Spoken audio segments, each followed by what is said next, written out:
There are gestures that change a man's destiny forever, even when born of the simplest compassion. John watched the child through the fogged window of his small cabin.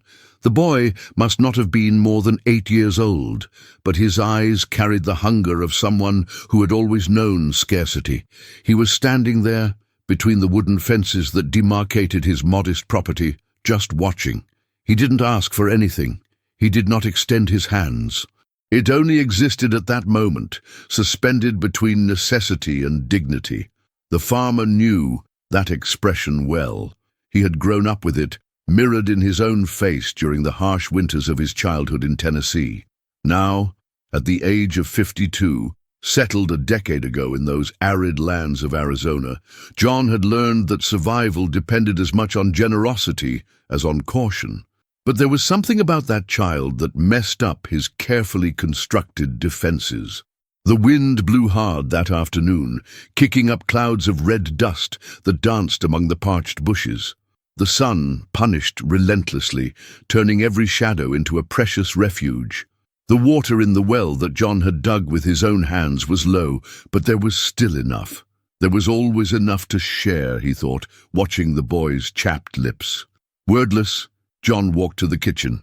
His boots creaked the worn floorboards as he searched for the remains of the stew he had prepared the day before. It wasn't much, but it would be enough to fill a small stomach.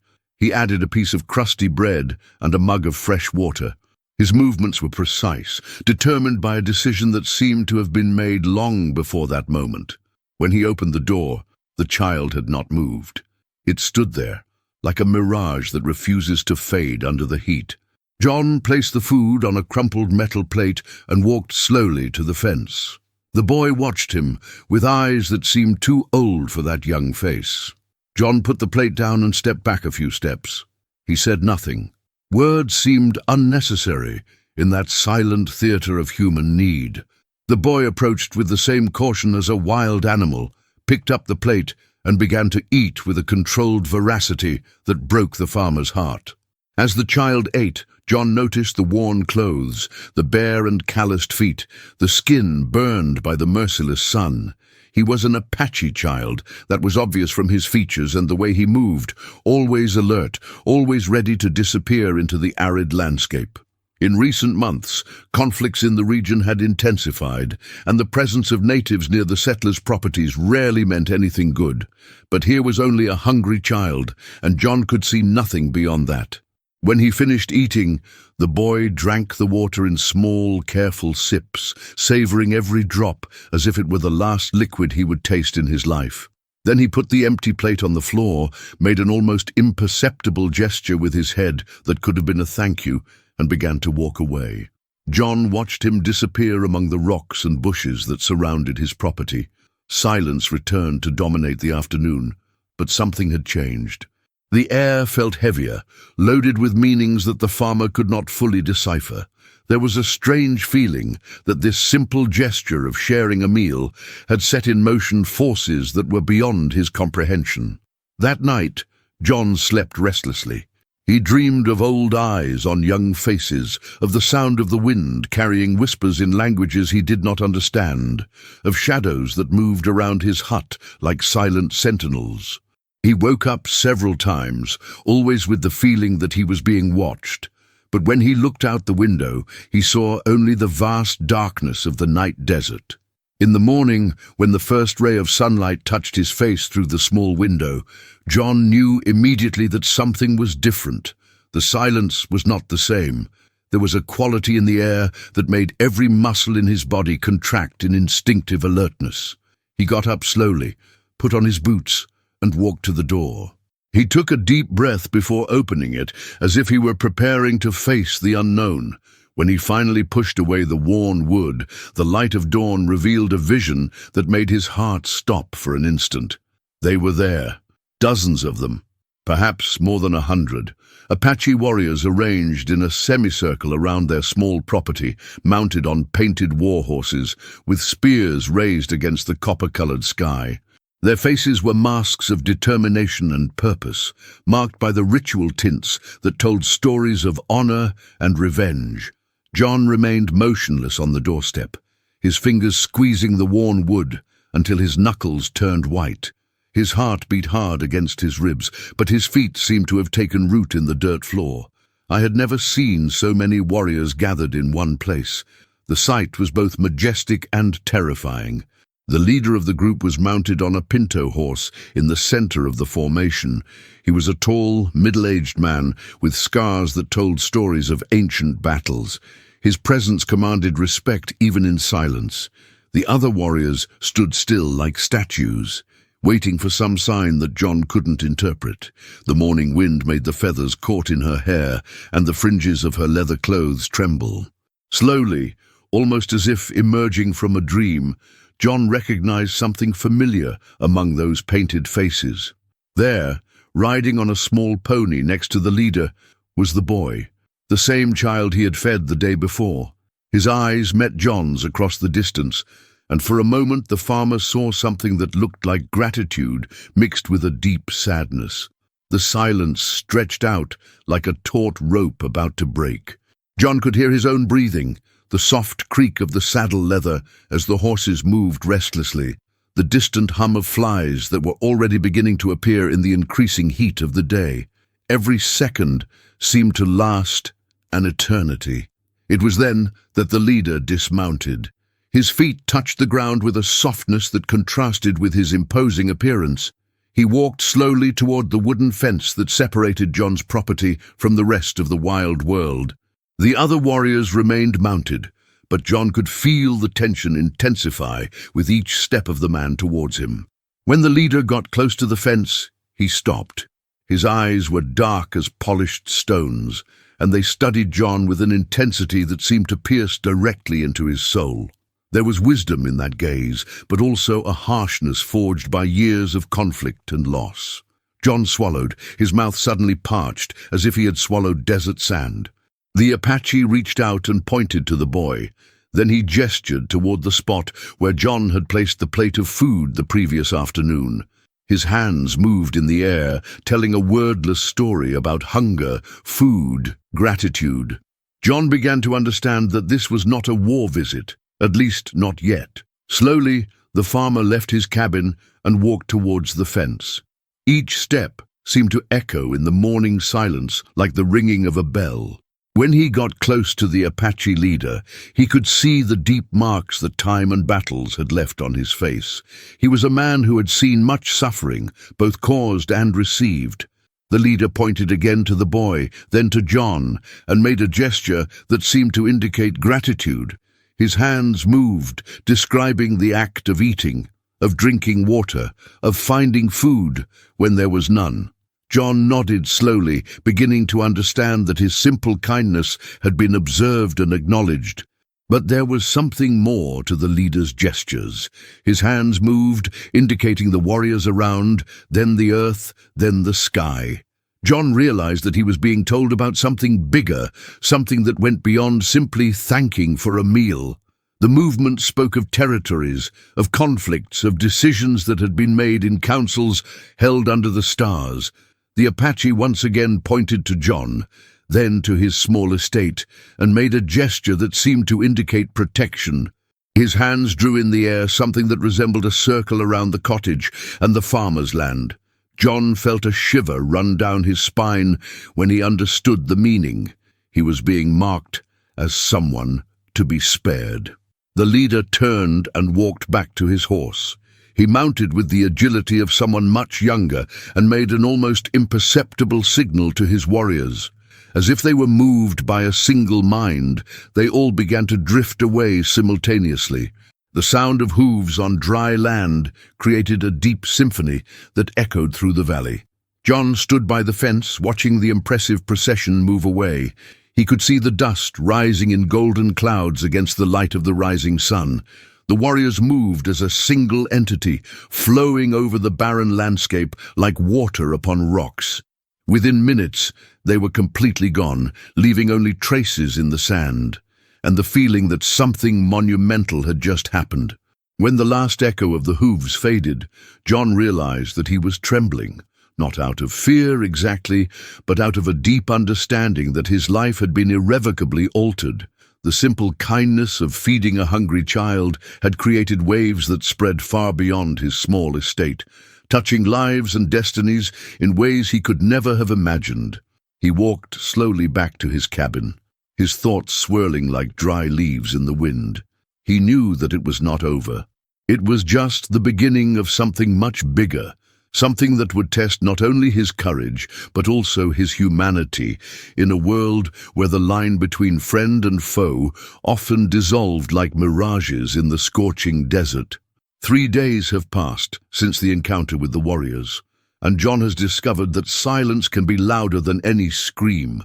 Every movement around his property seemed amplified, every shadow carried possibilities that his restless mind refused to ignore. The work on the farm continued, but his hands trembled imperceptibly when he held the tools. On the morning of the 4th day, the reality of what had happened began to reveal itself in a brutal way.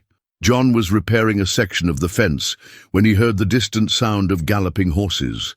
The noise was coming from the east, from the direction of the town of Cedar Falls, where merchants and other farmers met weekly to exchange supplies and news. What he saw made him drop the hammer on the dusty ground. A cloud of dark smoke rose over the horizon, dense and black as a scar against the crystal blue sky. It was not the white smoke of an ordinary campfire or a domestic chimney. It was the oily, heavy smoke of wood soaked in blood and terror.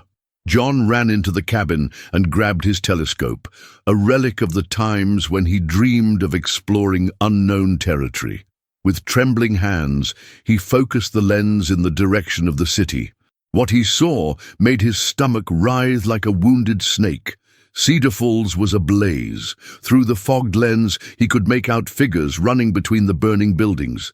Apache knights circled the buildings like vultures around a carcass, their spears gleaming in the sun like metal teeth. The church, the storehouse, the schoolhouse that had been so proudly built by the colonists, all were being consumed by the red flames that danced like wild demons. The telescope slipped from his sweaty hands and fell to the ground with a dry noise. John leaned against the wooden wall of the cabin, feeling his legs weaken under the weight of understanding.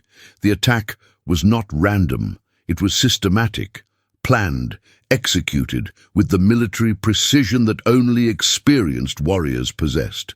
And he was alive. The protection that the Apache leader had gestured was not an empty promise. While his neighbors faced terror and destruction, John remained untouched on his small island of safety. Guilt began to gnaw at his guts like acid, mixing with a shameful relief he couldn't completely deny.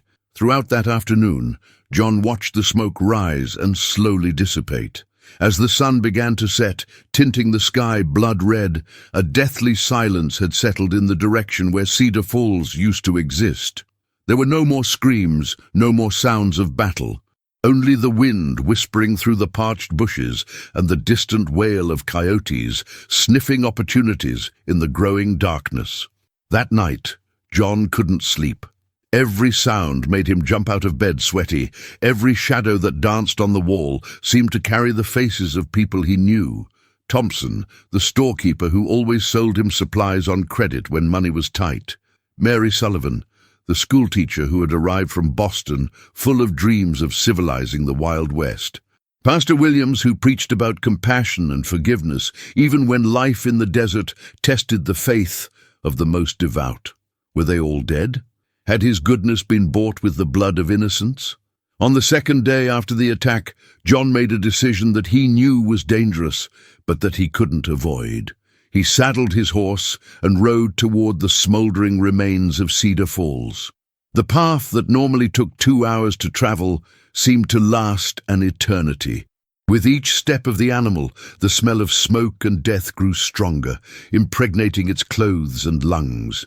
When he arrived at the place where the city had existed, John had to dismount and lean on the saddle to avoid falling. The destruction was complete.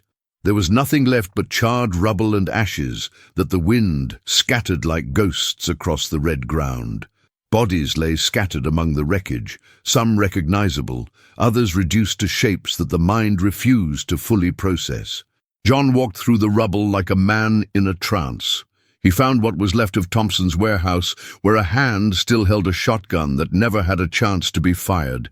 He saw the remains of the school, where small wooden desks had been piled up like firewood for the flames.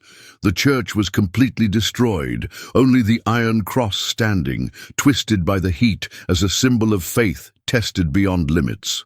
It was then that he heard a faint moan coming from under a fallen beam near what had been the doctor's house. John ran toward the sound and began to remove the debris with his bare hands, ignoring the splinters that pierced his skin.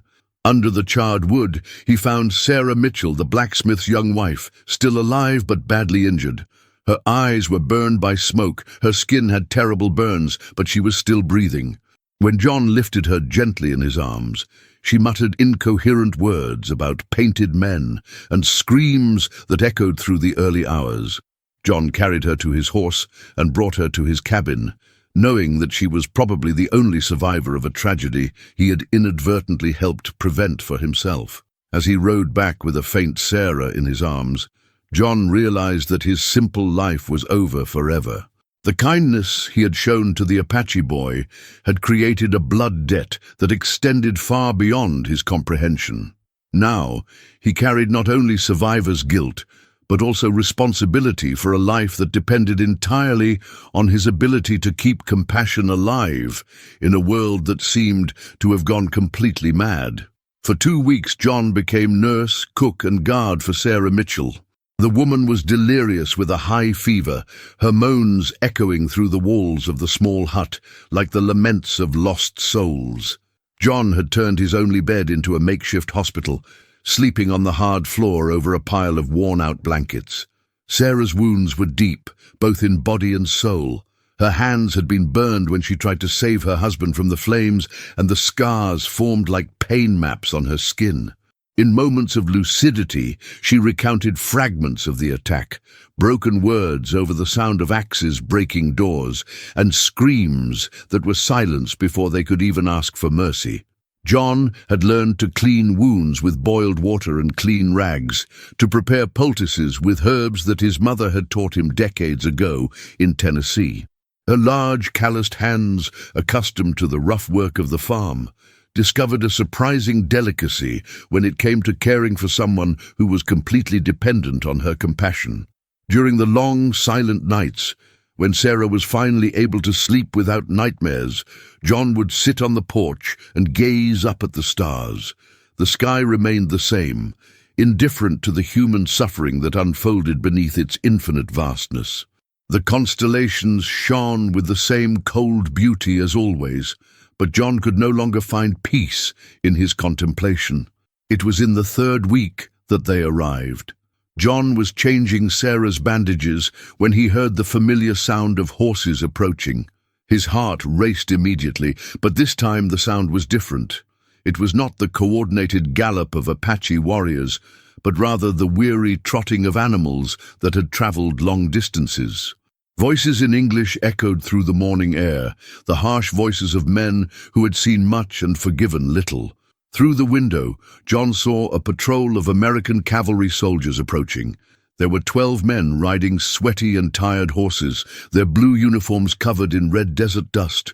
The officer commanding the group was a young man with hard eyes who looked as if they had aged prematurely under the relentless western sun.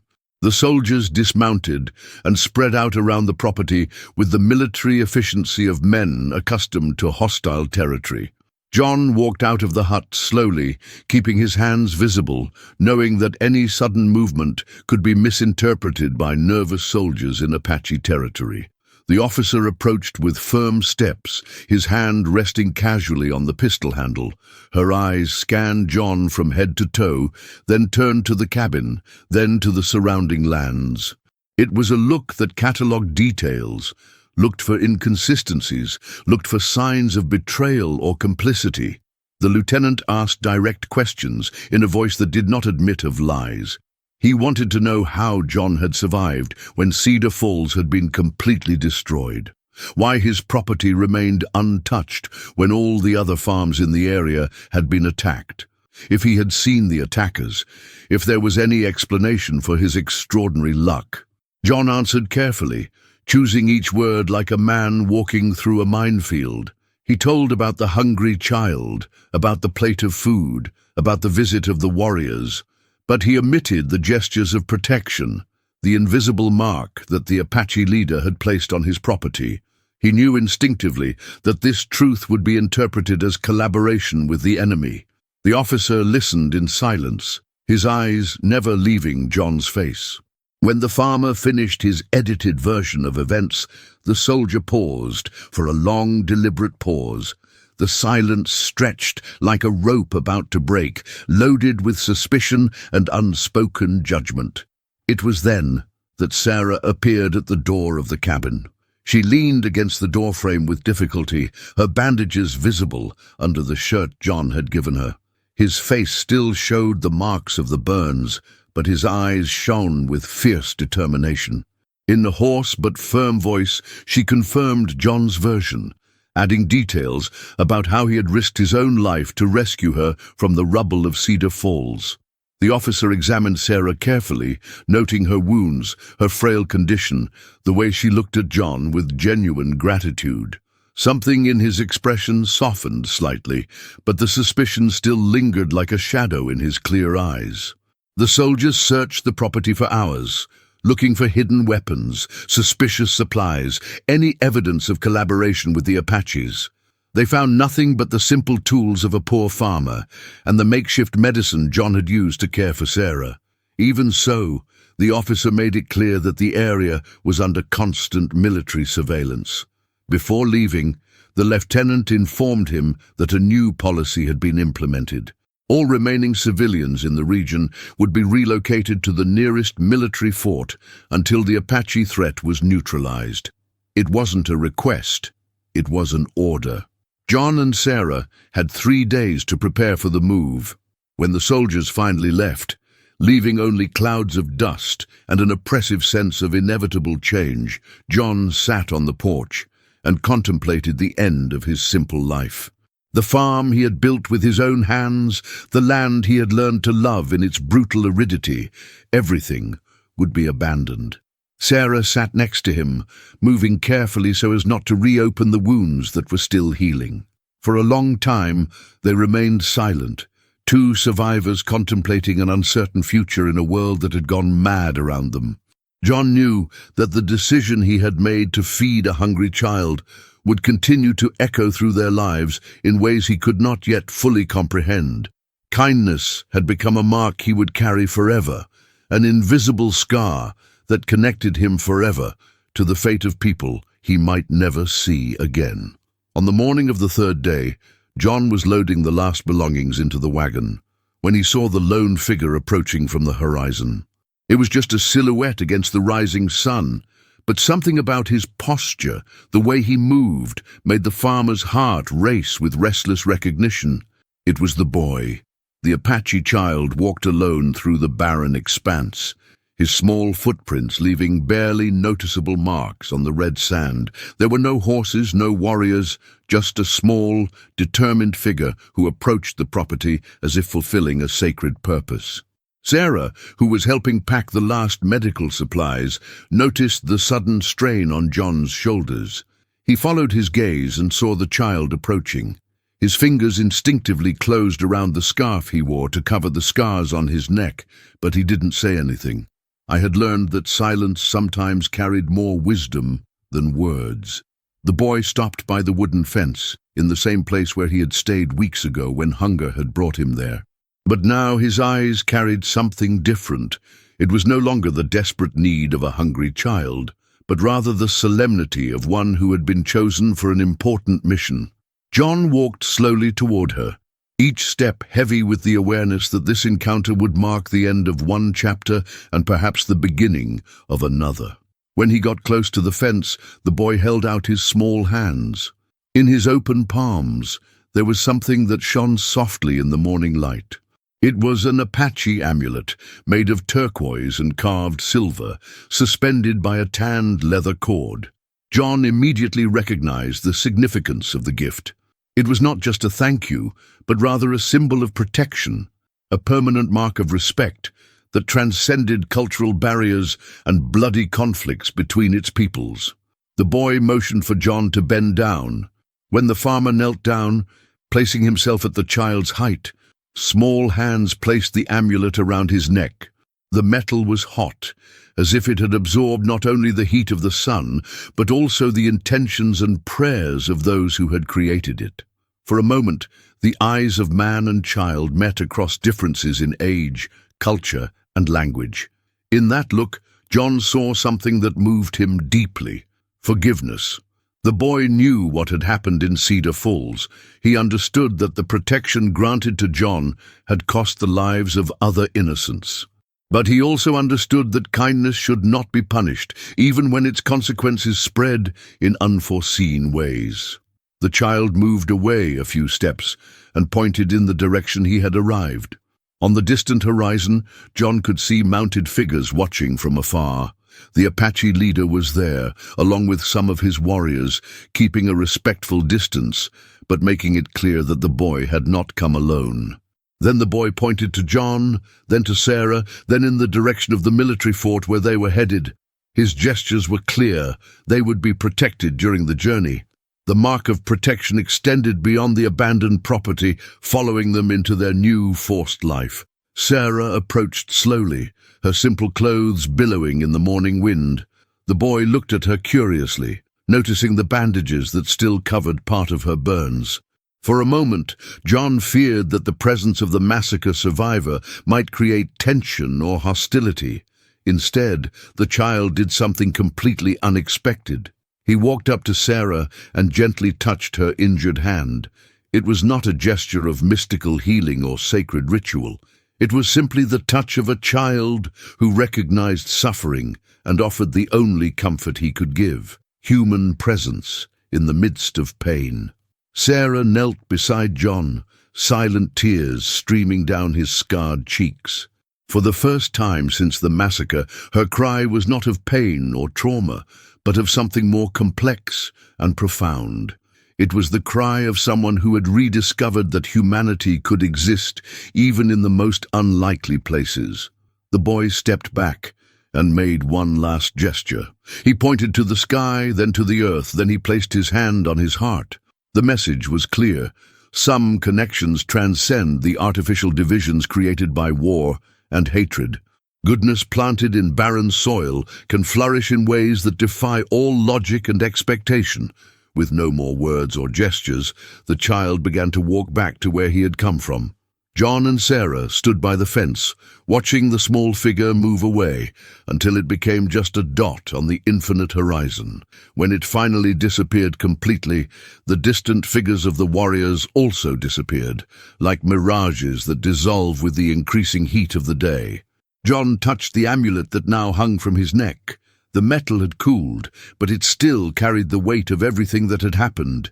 He returned to the wagon, where Sarah was already waiting with a serene expression he hadn't seen since he had found her among the smouldering rubble. As they guided the wagon down the dusty path toward the military fort, John reflected on the strange turns life had taken. A plate of food offered to a starving child had set off a series of events that resulted in tragedy, survival, guilt, and ultimately a strange form of redemption.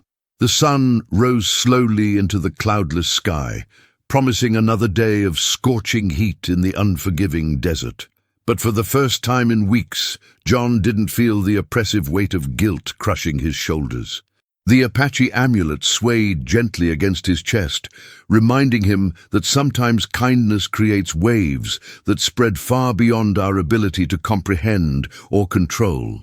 Sarah hummed softly by her side, a melody her mother had taught her when she was a child. The music mingled with the sound of the wheels of the cart on the dirt and the rhythmic sway of the horses' harnesses.